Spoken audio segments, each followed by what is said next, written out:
ఇలాంటి సమయాలలోనే మనం పాకిస్తాన్ పోవద్దు అని తీసుకున్న నిర్ణయం అనేది ఎంత మంచిది అనేది అర్థమవుతుంది. అయితే మనందరికీ తెలిసిందే ఈ నెల 19 నుండి పాకిస్తాన్ లో ఛాంపియన్స్ ట్రోఫీ స్టార్ట్ అవుతుంది.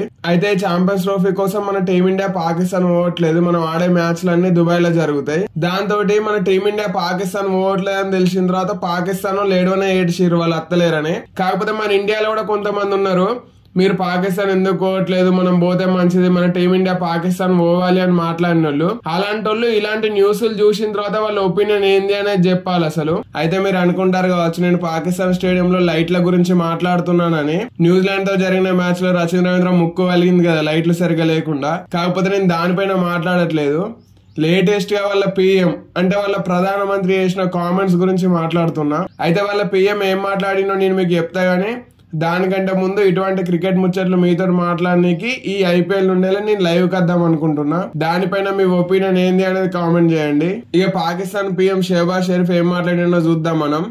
రీసెంట్ గానే పాకిస్తాన్ ప్లేయర్లు అందరితోటి షెహబాజ్ షరీఫ్ మాట్లాడిందన్నమాట. వాళ్ళందరినీ ఊకోబెట్టి వాళ్ళందరికీ స్పీచ్ ఇచ్చిండు.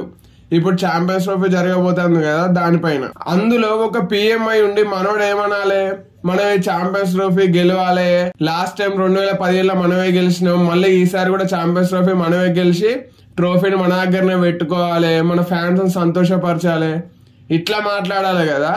కాకపోతే మనోడు ఏం మాట్లాడిండో తెలుసా, ఛాంపియన్స్ ట్రోఫీ మనం గెలవాలి, కాకపోతే దానికంటే ముఖ్యమైనది కూడా మన పక్క దేశం భారత్ ఓడించాలి, ఇండియా ఓడించాలి, ఇండియా ఓడిస్తేనే మనం ఛాంపియన్స్ ట్రోఫీ గెలిచినట్టు, ఇండియా ఓడించి మన దేశంలో ఉన్న 24 కోట్ల మందిని మీరు సంతోషపరచాలి అని మాట్లాడిండు. ఆ దేశ పిఎంఏ మన ఇండియన్ టీం గురించి అయినా, ఇండియన్ ప్లేయర్ల గురించి అయినా, ఇండియా గురించి అయినా ఇట్లా మాట్లాడుతుందంటే ఇక అక్కడ ఉండే మామూలు ప్రజలు ఇండియా గురించి ఏ విధంగా ఆలోచిస్తారు అనేది మీకు అర్థమయ్యే ఉంటది.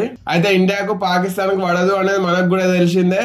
పాకిస్తాన్ తోటి మ్యాచ్ అంటే ఇండియన్ ఫ్యాన్స్ అందరు టీవీలో కతుక్కపోతారు. కాకపోతే ఎప్పుడు కూడా మన పిఎం వచ్చి ఇట్లా మాట్లాడలేదు పాకిస్తాన్ ఓడించాలి, ట్రోఫీ గెలిచినా ఒకటే గెలవకపోయినా ఒకటే, గానీ పాకిస్తాన్ ఓడించాలి, మన 140 కోట్ల మందిని సంతోషపరచాలి అనుకుంటా మన పిఎం మోడీ ఎప్పుడు వచ్చి మాట్లాడలేదు టీవీల ముందు. కాకపోతే పాకిస్తాన్ పిఎం వచ్చి మాట్లాడిండు, ఇదే మాట్లాడిండు, మీరు ఛాంపియన్స్ ట్రోఫీ గెలిచినా గెలవకపోయినా పర్లేదు కానీ ఇండియాను ఓడించారు అనుకుంటూనే మాట్లాడిండు. ఈ కామెంట్స్ అనేటివి ఇప్పుడు వైరల్ అవుతాయి. అయితే ఇవి వైర్లో కూడా మూలు పెట్టిన తర్వాత నుండి మనోళ్ళు రియలైజ్ అవుతున్నారు అదేంది మనం పాకిస్తాన్ పోకుండా ఎంత మంచి పని చేసినాం అనేది. ఒకవేళ మన టీం పాకిస్తాన్ కనుక పోయి ఉంటే వాళ్ళు 2 జెడ్+ కేటగిరీల సెక్యూరిటీ పెట్టినా కూడా మనోళ్ళకి ఏదో ఒకటి అయ్యేది, ఇందులో ఎటువంటి డౌట్ లేదు. ఎందుకంటే ఇప్పుడు మనం చూస్తున్నాం కదా వాళ్ళ ప్రధానమంత్రి టీమిండియా గురించి, ఇండియన్స్ గురించి ఇట్లా మాట్లాడుతాడు.